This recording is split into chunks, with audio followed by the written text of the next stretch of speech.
ಆತ್ಮೀಯರೇ, H16 ನ್ಯೂಸ್ಗೆ ಸ್ವಾಗತ. ನಾನು ನಿಮ್ಮವ ಆಯುತ ಮಲ್ಲಪ್ಪ ಜೋತವ.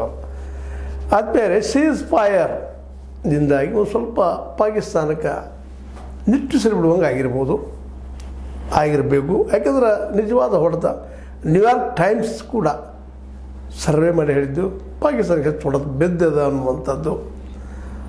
ಯಾಕಂತಂದ್ರೆ ನ್ಯೂಯಾರ್ಕ್ ಟೈಮ್ಸ್ ಯಾವಾಗಲೂ ವಿಶೇಷವಾಗಿ ನಿರ್ಲಿಪ್ತವಾಗಿ ಪ್ರಾಮಾಣಿಕವಾಗಿ ಹೇಳುವಂಥ ಒಂದು ಪತ್ರಿಕೆ ಅಮೆರಿಕದ್ದು ಸ್ಪಷ್ಟವಾಗಿ ಈ ದಾಳಿಯಲ್ಲಿ POK ಮತ್ತು ಪಾಕಿಸ್ತಾನ ಹೊಡೆದು ಬಿದ್ದಿದ್ದು ಸತ್ಯ ಅನ್ನುವಂಥ ಮಾತು ಬಂದ ನೆಲೆಯಲ್ಲಿ ನಾವಿವತ್ತು ಒಂದು ವಿಚಾರವನ್ನು ಇವತ್ತು ಚರ್ಚಿಸಬೇಕಾಗಿದೆ. ಸಿಂಧೂ ನದಿ ಸಲುವಾಗಿ. ಸಿಂಧೂ ನದಿದಂತೆ ಯಾರು ಒಪ್ಪಂದ ಅಮಾನತ್ನಲ್ಲಿ ಇಟ್ಟಿದ್ದೀವಿ, ನಾವು ನೀರು ಬಿಡೋದಿಲ್ಲ ಅನ್ನೋದು ಸ್ಪಷ್ಟ ಅಭಿಪ್ರಾಯವನ್ನು ಭಾರತ ಹೊಂದಿದಂತೇಳಿ ಗೊತ್ತಿದ್ದು. ಈಗ ಒಂದಿಷ್ಟೇನೋ ಉಸಿರು ಸಿಕ್ಕ ತಕ್ಷಣ ಪಾಕ್ ಇದ್ದಿದ್ದು ಇನ್ನು ಮನವಿ ಮಾಡ್ಕೊಂಡು ಏನಾದರೂ ಮಾಡಿ ನೀರನ್ನು ಪಡಿಬೇಕು ಅಂತ. ಯಾಕಂದ್ರೆ ಸಿಂಧೂ ನದಿ ಅದ್ರ ಜೊತೆಗೆ ಇನ್ನೂ ಎರಡು ನದಿಗಳು ಏನದವಪ್ಪ ಅಂದ್ರೆ ಪಾಕದ ಉಸಿರು, ಪಾಕಿಸ್ತಾನದ ಉಸಿರು. ಅದೇ ಕಾಲಕ್ಕೆ ಅದರ ಬಸರು ಅಂದ್ರೆ ಹೊಟ್ಟೆ ಸಹಿತ ತುಂಬಿಸುವಂಥ ನದಿ. ಹೀಗಾಗಿ ಅದು ಬಂದಾದ್ರೆ ನಿಂತ್ರ ಬೇಸಿಗೆಯಲ್ಲಿ ಎಷ್ಟು ತೊಂದರೆ ಆಗ್ತದೆ ಬಿಡಿಸಿಡಬೇಕಾಗಿಲ್ಲ. ಮಳೆಗಾಲದಲ್ಲಂತೂ ಈಗಾಗಲೇ ಸ್ಪಷ್ಟವಾಗಿರುವಂಥ ನೀರು ಹೋಗಲೇಬೇಕು, ತೆಗೆದುಕೊಳ್ಳೇಬೇಕು. ಅದಕ್ಕೆ ಅವ್ರು ಡ್ಯಾಮ್ಗಳು ಕಟ್ಕೊಳ್ತಾರೋ ಏನು ಮಾಡ್ತಾರೋ ಗೊತ್ತಿಲ್ಲ. ಅವ್ರ ಆರ್ಥಿಕ ಪರಿಸ್ಥಿತಿಯನ್ನು ನೋಡಿದ್ರೆ ಅಷ್ಟು ಸುಲಭದ ಕೆಲಸ ಅಲ್ಲ ಅವರಿಗೆಲ್ಲ. ಯಾಕಂದ್ರೆ ದಿವಾಳಿ ಹಂತಕ್ಕೆ ಬಂದದ. ಈಗ ನೋಡ್ರಿ, IMFದಿಂದ ದುಡ್ಡು ಬಂದದ. ಈಗ ಆ ದುಡ್ಡು ಶಸ್ತ್ರಾಸ್ತ್ರ ತೊಗೊಳ್ಳೋಕ್ಕೆ ಭಾರತ ವಿರುದ್ಧ ಪ್ರಯೋಗ ಮಾಡೋದಕ್ಕೆ ಪ್ರಯತ್ನ ಮಾಡ್ತದೆ, ಭಾರತ ವಿರುದ್ಧ ಪ್ರಯೋಗ ಮಾಡೋದಕ್ಕೆ. ಅದನ್ನ ದುಡ್ಡನ್ನು ಈ ನೀರಾವರಿಗೆ ಅಲ್ಲಿ ಡ್ಯಾಮ್ಗಳಿಗೆ ಖರ್ಚಾಕಿದ್ರೆ ಒಳ್ಳೇದಲ್ಲ ಏನು ಅಂತ ಕೇಳಿದರೆ ಅವ್ರಿಗೆ ಯುದ್ಧ ಮುಖ್ಯದ, ಬುಲೆಟ್ ಮುಖ್ಯದ. ಈ ನೆಲೆಯಲ್ಲೇ ಸಿಂಧೂ ನದಿಗೆ ನೀವಿದ್ದಂಥವ್ರು ನೀರು ಕಟ್ಟಬೇಡ್ರಪ್ಪ, ಅಮಾನತ್ ತೆಗೆದ್ರಿ ಅಂತೇಳಿ ರಿಕ್ವೆಸ್ಟ್ ಮಾಡ್ತಾ ಇದ್ದಾರೆ. ಅಲ್ಲಿಯ ಏನಪ್ಪ ಅಂದ್ರೆ ಪಾಕಿಸ್ತಾನದ ಈ ಒಂದು ಸಯ್ಯದ್ ಅಲಿ ಮುರ್ತಜಾ ಅನ್ನೋ ಪತ್ರ ಬರೀತಾರೆ.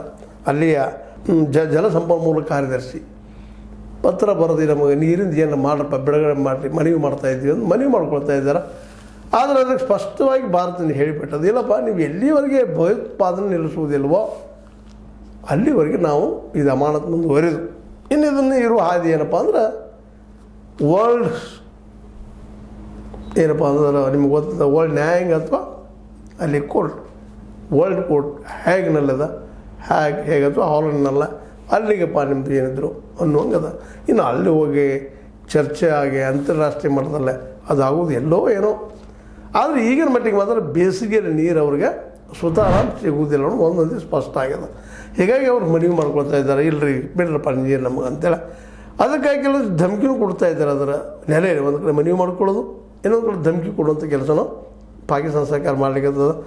ಪಾಕಿಸ್ತಾನದ ಸಮಗ್ರತೆ ಸಾರ್ವಭೌಮತ್ವವನ್ನು ಉಲ್ಲಂಘಿಸಲು ಯಾರಾದರೂ ಪ್ರಯತ್ನಿಸಿದರೆ ತಕ್ಕ ಪ್ರತ್ಯುತ್ತರ ನೀಡುತ್ತೇವೆ ಅಂತೇಳಿ ಲೆಫ್ಟಿನೆಂಟ್ ಜನರಲ್ ಅಹಮದ್ ಶರೀಫ್ ಚೌಧರಿ ಇದ್ದವರು ಧಮಕಿ ಹಾಕ್ತಾರೆ. ಪಾಕಿಸ್ತಾನಿ ಸೇನೆ ಹೋಗ್ತಾರೆ, ನೀವು ಒಂದೇಳಿ ನಮ್ಮ ಸಮಗ್ರತೆಗೆ ನಮ್ಮ ಸಾರ್ವಭೌಮತೆಗೆ ನೀವು ಅಡ್ಡ ಬಂದು ನಾವು ಬಿಡೋದಿಲ್ಲಪ್ಪ ಅಂತ ಮಾಡಿರಿ, ನಾವು ರೆಡಿ ಆಗಿವಿ. ಈಗ ಯಾಕೆ ಒಮ್ಮೆ ಯುದ್ಧ ಆಗ್ರಿ, ಯುದ್ಧ ಏನಾಗ್ತದೆ ಆಗ್ತದೆ.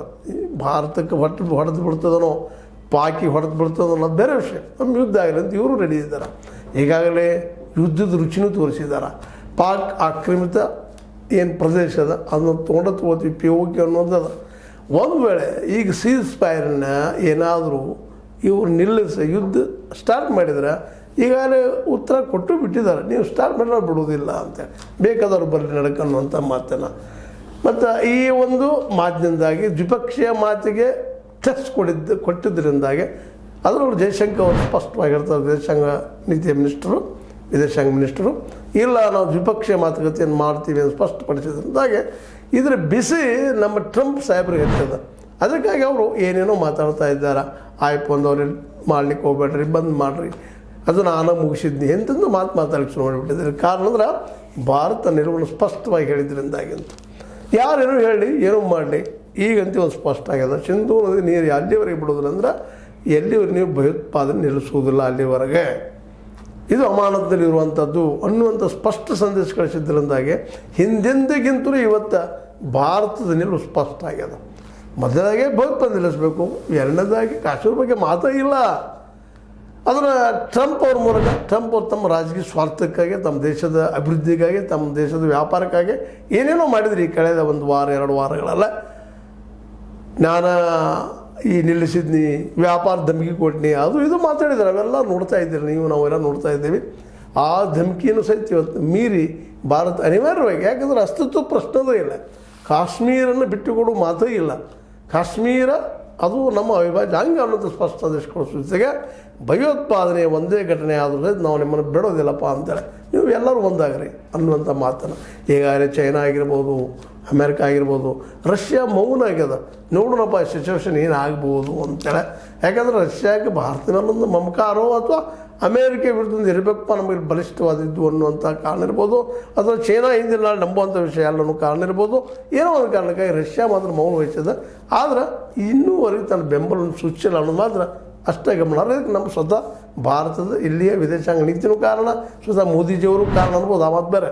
ಯಾಕಂದರೆ ಮೋದಿಜಿಯವರು ನಿಜವಾಗಿಯೂ ರಷ್ಯಾ ಜೊತೆಗಿನ ಸಂಬಂಧವನ್ನು ಇನ್ನಷ್ಟು ಗಟ್ಟಿ ಮಾಡ್ಕೊಳ್ಬೇಕಾಗಿತ್ತು. ಬರೀ ಹೋಗಿ ಬಂದರೆ ಆಗೋದಿಲ್ಲ ರೀ.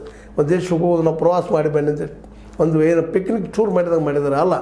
ಅಲ್ಲಿಯ ಅವ್ರು ಕೊಟ್ಟಂತ ನಾವು ನೋಡ್ರಿ, ನೀವು ಉಕ್ರೇನ್ ಯುದ್ಧದ ಸಂದರ್ಭದಲ್ಲಿ ಅಂತ ನಾವು ಸಾಕಷ್ಟು ಅಲ್ಲಿಯ ಈ ಕಚ್ಚಾ ಆಯಿಲನ್ನು ಕೊಟ್ಟರು, ಎಣ್ಣೆಯನ್ನು ಕೊಟ್ಟರು, ಡೀಸೆಲ್ ಇದೆಲ್ಲ ಕೊಟ್ಟರು ಅವರು. ನಾವೇನು ಪ್ರತಿಯಾಗಿ ಅವ್ರಿಗೆ ಕೊಟ್ಟಿವಿ ಅನ್ನೋದನ್ನು ಗಮನಿಸಿದಾಗ ನಾವು 80,000 ಕೋಟಿ 1 ಲಕ್ಷ ಕೋಟಿ ನಾವು ಲಾಭ ಮಾಡ್ಕೊಂಡಿವಿ. ಅದರದ ರಿಫೈನ್ ಮಾಡಿ ಇನ್ನೊಂದು ದೇಶಕ್ಕೆ ಕಳಿಸಿ, ಆದರೆ ಅದ್ರ ಬದಲಾಗಿ ನಾವು ರಷ್ಯಾಕ್ಕೆ ಏನು ಕೊಟ್ಟಿವಿ ಅನ್ನೋದು ನೋಡಿದಾಗ ಶೂನ್ಯದ ಅಲ್ಲೇ ವ್ಯವಹಾರ. ಹೀಗಾಗಿ ರಷ್ಯಾನು ಈ ಸಲ ಯಾಕೋ ಏನೋ ಭಾರತದ ಜೊತೆಗಿನ ಸಂಬಂಧದ ವಿಷಯದಲ್ಲಿ ಒಂದಿಷ್ಟು ದೂರ ಸರಿತಾ ಇದೆ. ಹೀಗಾಗಿ ಭಾರತ ಏಕಾಂಗಿಯಾದರೂ ಸಹ ತನ್ನ ನಿಲುವಿನಲ್ಲಿ ಬದಲಾವಣೆ ಮಾಡಿಕೊಳ್ಳಾರದು, ಸ್ವಚ್ಛವಾಗಿ ಸಿಂಧೂ ನದಿ ನೀರನ್ನು ನಾವು ಬಿಡುವುದಿಲ್ಲ ಅನ್ನುವಂಥ ಮಾತನ್ನು ಹೇಳಿದ್ರಿಂದಾಗೆ ಪಾಕ್ ಇದಕ್ಕೆ ಏನು ಮಾಡ್ಬೋದು, ಒಂದು ಅದ್ರ ಮುಂದಿರುವಂಥ ಹಾದಿ ಯುದ್ಧ ಮಾಡಬೇಕು, ಇಲ್ಲಪ್ಪ ಅಂತಂದ್ರೆ ಭಯೋತ್ಪಾದನೆ ತಡಿಬೇಕು. ಯುದ್ಧ ಮಾಡಿದರೆ ನಿಶ್ಚಿತವಾಗಿ ಭಾರತ ಈ ಸಲ ಅದನ್ನು ಬಿಟ್ಟುಕೊಡ್ಲಿಕ್ಕಿಲ್ಲ ಅನ್ನುವಂಥ ಮಾತುಗಳು ಕೇಳಿ ಬರ್ತಾ ಇದ್ದಾವೆ. ಚೈನಾದಕ್ಕೆ ಸಪೋರ್ಟ್ ಮಾಡುವುದಿಲ್ಲ ಅಂತಲ್ಲ, ಆದರೆ ಒಂದು ಅನಿವಾರ್ಯತೆ ಅದ. ಯಾಕಪ್ಪ ಅಂತಂದ್ರೆ ಭಯೋತ್ಪಾದನೆ ನಿಲ್ಲದೆ ಹೋದರೆ ಭಾರತ ಅಭಿವೃದ್ಧಿಯಲ್ಲಿ ಸಾಕಷ್ಟು ಪೆಟ್ಟು ಬೀಳ್ತದೆ ಅನ್ನುವಂಥ ಮಾತನ್ನು. ಅದಕ್ಕೆ ಯುದ್ಧ ಮಾಡಿದರೆ ಇಬ್ಬರಿಗೂ ಲಾಸ್ ಅದ, ಪಾಕ್ ಮತ್ತು ಭಾರತಕ್ಕೆ. ಅದರಲ್ಲೂ ಪಾಕಿಗಂತ ಜೀವನ ಮರಣದ ಪ್ರಶ್ನೆ ಆಗ್ಯದ. ಪಾಕ್ ಉಳಿಬೇಕಾಗಿದ್ರೆ ಅಸ್ತಿತ್ವದಲ್ಲ. ಯಾಕಂದ್ರೆ ಈಗಾಗಲೇ ಬಲೂಚಿಸ್ತಾನ್ ನಾವು ಸ್ವತಂತ್ರ ಘೋಷಿಸ್ಕೊಳ್ತಾ ಇದ್ದಾರೆ. ಹೀಗಾಗಿ ಬಲೂಚಿ ಒಂದಿಷ್ಟು ಜಾಗ ಹೋಯಿತು, ಸಿಂಧ್ ಒಂದಿಷ್ಟು ಜಾಗ ಹೋಯಿತು, ಮೇಲೆ ಪಂಜಾಬಿಗಳು ಬಯಸ್ತಾ ಇದ್ದಾರೆ ಸ್ವತಂತ್ರತೆಯನ್ನು. ಆದರೆ ನಮ್ಮಲ್ಲೇ ಮತ್ತು ಅಲ್ಲಿಯ ಸಿಖ್ಖರಿಗೆ ಎರಡೂ ಕಡೆ ಆಸ್ಪದಿಲ್ಲ ಅಂದ ತಕ್ಷಣ ಅವರಿದ್ದಂಥವರು ತಮ್ಮ ಏನಪ್ಪ ಅಂದ್ರೆ ಖಲಿಸ್ತಾನದ ವಿಷಯವನ್ನು ಬದಿಗಿಟ್ಟಿದ್ದಾರೆ. ಅದೊಂದು ಆಯ್ತಪ್ಪ ಅಂದ್ರೆ ಇಡೀ ಪಾಕ್ ಏನಪ್ಪ ಅಂದ್ರೆ ಛಿದ್ರಾಗಿ ಹೋಗೋದು ಎರಡು ಮಾತಿಲ್ಲ. ಆದರೂ ಸಿಂಧೂ ನದಿಯ ಒಂದು ನೀರಿಗಾಗಿ ಹಪಾಪಿಸ್ತಾ ಮನವಿ ಮಾಡಿಕೊಳ್ತಾ ಇದ್ದಾರೆ. ಆದರೆ ಆ ನೀರು ಬರಬೇಕಾದ್ರೆ ಮೊದಲು ಭಯೋತ್ಪಾದನೆ ನಿಲ್ಲಿಸಬೇಕು, ಆಮೇಲೆ ಮಾತುಕತೆ. ಭಯೋತ್ಪಾದನೆ ಇಲ್ಲದ ಮಾತುಕತೆಗೆ ಅವಕಾಶ ಇಲ್ಲ, ನಂತರ ನೋಡೋಣ ಅಂತ ಮಾತು. ಮತ್ತು ನಮ್ಮದೇನಿದ್ರಿ ನಾವು POಗೆ ನಾವು ಬಿಟ್ಟು ಕೊಡಿ ಅನ್ನೋದು ಹೊಸ ಒಂದು ಸಿದ್ಧಾಂತವನ್ನು, ಹೊಸ ವಿಷಯವನ್ನು ಪ್ರಸ್ತಾವನೆ ಮಾಡಿದ್ದು ಇದು BJPಯ ಒಂದು ಹೊಸ ಹೆಜ್ಜೆ ಅಂತೇಳಿ ಈ ಸಂದರ್ಭದಲ್ಲಿ ಹೇಳಬೇಕಾಗ್ತದೆ. ಯಾಕಂದ್ರೆ ಯಾರೋ ಒಳ್ಳೆಯ ಕೆಲಸ ಮಾಡಿದರು, ಯಾರೋ ಒಳ್ಳೆಯ ವಿಷಯ ದೇಶದ ಸಲುವಾಗಿ ಮಾಡಿದರೆ ಅದು ಎಲ್ಲರೂ ಒಪ್ಪಬೇಕಾಗ್ತದೆ. ಆ ನೆಲೆಯಲ್ಲೇ ನಮ್ಮ ಮೋದಿಜಿಯವರ ಈ POK ಅಷ್ಟ ಮಾತ ಉಳಿದಿಲ್ಲ. ಮತ್ತು ಭಯೋತ್ಪಾದನೆ ನಿಲ್ಲಿಸ್ಬೇಕು, ಇಲ್ಲ ಯುದ್ಧ ಯಾವ್ದು ಬೇಕು. ನೀರಂತೆ ಇಲ್ಲವೇ ಇಲ್ಲ, ಸಿಂಧೂ ನದಿ ನಾವು ಎಲ್ಲಿವರೆಗೆ ಭಯೋತ್ಪಾದನೆ ನಿಲ್ಲಿಸೋದಿಲ್ಲ ಅಲ್ಲಿವರೆಗೆ ಅಂತ ಸ್ಪಷ್ಟ ಸಂದೇಶ ಕೊಟ್ಟಿದ್ದರಿಂದಾಗೆ ಭಾರತದ ಈ ಕಠೋರ ನಿಲುವಿನಿಂದಾಗೆ ಪಾಕ್ಗೆ ಒಂದು ರೀತಿ ಎದಿಗುದಿ. ನೋಡೋಣ ಏನಾಗ್ತದೆ ಮುಂದಿನ ಚರ್ಚ. ಇದು ನಿಮಗೆ ಲೈಕ್ ಆಗಿರ್ಬೋದು. ಲೈಕ್ ಮಾಡಿ, ಶೇರ್ ಮಾಡಿ, ಕಮೆಂಟ್ ಮಾಡಿ, ಜೊತೆಗೆ ಸಬ್ಸ್ಕ್ರೈಬ್ ನಿಲ್ಲಿಸಲಿಕ್ಕೆ ಹೋಗ್ಬೇಡ್ರಿ. H16 ನ್ಯೂಸ್ ಅರ್ಥಾತ್ ದೇಶ ತಾನವಿದ್ದು ಸತ್ಯದ ಕೈಗರಣಿ ವಂದನೆಗಳು.